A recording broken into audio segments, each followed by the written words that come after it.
Hello friends. இந்த வீடியோல நம்ம சுத்தி சர்ச்சையா பேசப்படுற டொனால்ட் ட்ரம்ப்போட புதிய டாரிஃப் வரிகள் 2.0 என்ன அப்படின்றதையும், அது இந்திய எக்கனாமியை எப்படி பாதிக்குது அப்படின்றத பத்தியும், உலக வர்த்தக போர் ட்ரேட் வார்க்கும் பங்கு சந்தை சரிவுக்கும் எப்படி காரணமா இருக்குன்றத பத்தியும் இந்த வீடியோல முழுமையா தெரிஞ்சுக்கலாம்.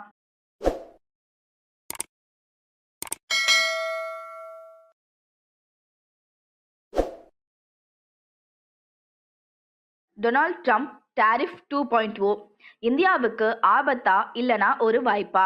அமெரிக்க அதிபரா டொனால்ட் ட்ரம்ப் மீண்டும் பொறுப்பேற்றதுல இருந்து உலகம் முழுவதும் ஒரு வார்த்தை தான் அதிகமா விவாதிக்கப்படுகிறது. அது டாரிஃப் அப்படின்னு சொல்லப்படக்கூடிய வரி. அமெரிக்கா ஃபர்ஸ்ட் அப்படின்ற கொள்கையின்படி மற்ற நாடுகள்ல இருந்து அமெரிக்காவுக்குள்ள வரக்கூடிய பொருட்களுக்கு பெரும் வரி விதிக்க போவதா ட்ரம்ப் அறிவிச்சிருக்காரு. இது ஏதோ அமெரிக்காவோட முறிஞ்சு போற விஷயம் கிடையாது.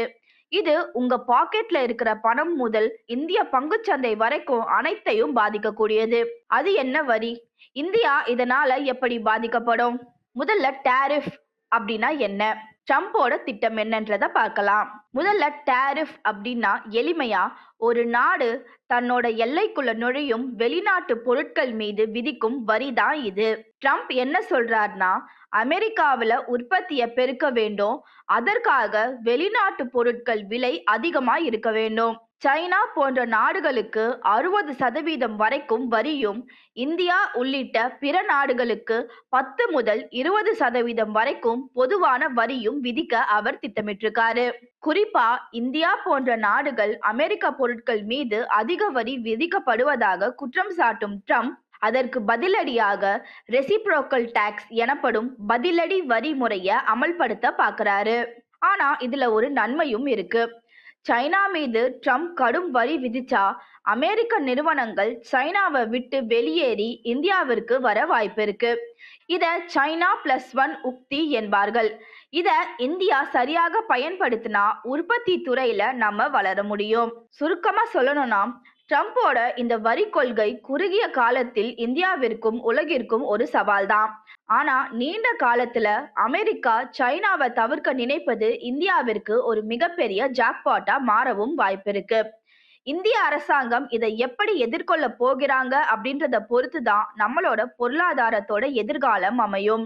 இந்திய பொருளாதாரத்துல இதோட தாக்கம். இந்த வரிகள் இந்தியாவை எப்படி பாதிக்கும்? இந்தியா அமெரிக்காவுக்கு பெரும் அளவுல ஐடி சேவைகள், மருந்துகள், ஜவுளி மற்றும் நகைகளை ஏற்றுமதி செய்து ஏற்றுமதி பாதிப்பு. அமெரிக்கா வரி விதிச்சா நம்ம அனுப்புற பொருட்கள் அங்க விலை உயரும். இதனால அமெரிக்க மக்கள் இந்திய பொருட்களை வாங்குவதை குறைச்சுப்பாங்க. இது நமக்கு ஏற்றுமதி வருமானத்தை பாதிக்கும். அடுத்து ஐடி துறை.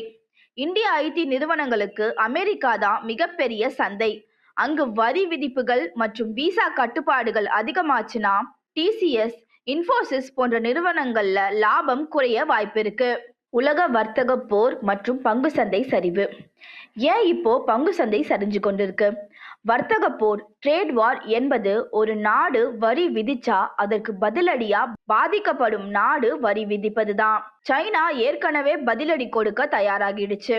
இப்படி நாடுகள் மோதிக்கொண்டா உலக பொருளாதார வளர்ச்சி குறையும். முதலீட்டாளர்கள் எப்போதும் நிச்சயமற்ற தன்மை, அதாவது அன்சர்டனிட்டியை வெறுப்பார்கள்.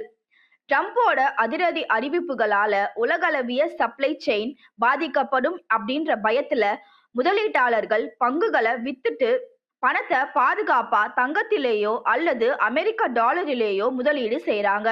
இதுதான் பங்கு சந்தை சரிவிற்கான முக்கியமான காரணம். சுருக்கமா சொல்லணும்னா, அமெரிக்கா தன்னோட உள்நாட்டு உற்பத்தியை பாதுகாக்க வெளிநாட்டு பொருட்கள் மேல 10 ல இருந்து 60% வரைக்கும் இறக்குமதி வரி விதிச்சிருக்காங்க. இது பொருட்களோட விலையை உலகளவுல உயர்த்தும். நம்முடைய ஐடி துறை, மருந்துகள், ஜவுளி ஏற்றுமதிக்கு இது ஒரு சவாலா இருக்கும். அமெரிக்கா சந்தையில இந்திய பொருட்களோட விலை உயருவதால போட்டித்தன்மை குறையலாம். பங்குச்சந்தை சரிவு. நாடுகளுக்கு இடையே நடக்க போற வர்த்தக போர் ட்ரேட் வார்ல உலக பொருளாதார மந்தநிலை குறித்த பயம் காரணமா இந்தியா மற்றும் உலக பங்குச்சந்தைகள் தடுமாறி வருது. ஆனா இதுல நம்ம ஒரு விஷயத்த புரிஞ்சுக்கணும். ஒவ்வொரு சவாலிலும் ஒரு வாய்ப்பு இருக்கு. அமெரிக்கா சைனாவிற்கு 60% வரி விதிச்சதால பல உலகளாவிய நிறுவனங்கள் தங்களோட தொழிற்சாலைகளை சைனாவுல இருந்து இந்தியாவிற்கு மாற்றும் சூழல் உருவாகும். மேக் இன் இந்தியா திட்டத்திற்கு இது ஒரு மிகப்பெரிய உத்வேகமா மாறலாம். இந்திய அரசு பேச்சுவார்த்தை நடத்தி இந்த புதிய வரி கொள்கையில இருந்து விலக்கு பெற்றா இந்தியா உலக பொருளாதாரத்துல புதிய மையப்புள்ளியா மாறும் என்பதுல சந்தேகம் கிடையாது. ட்ரம்போட இந்த அதிரடி மாற்றங்கள் இந்தியாவிற்கு ஒரு வரப்பிரசாதமா இல்ல பொருளாதார பின்னடைவா? உங்க கருத்துக்களை கமெண்ட்ல சொல்லுங்க. மேலும் உங்க போர்ட்போலியோவில் இருக்க பங்குகளை தற்போதைய சூழல்ல விற்க போறீங்களா இல்லனா ஹோல்ட் செய்ய போறீங்களா அப்படின்றதையும் கமெண்ட்ஸ்ல பகிருங்க. இந்த வீடியோ பிடிச்சிருந்தா லைக் பண்ணுங்க, ஷேர் பண்ணுங்க, சப்ஸ்கிரைப் பண்ணுங்க. மீண்டும் ஒரு முக்கியமான பதிவுல உங்களை சந்திக்கிறோம். தேங்க்ஸ் ஃபார் வாட்சிங்.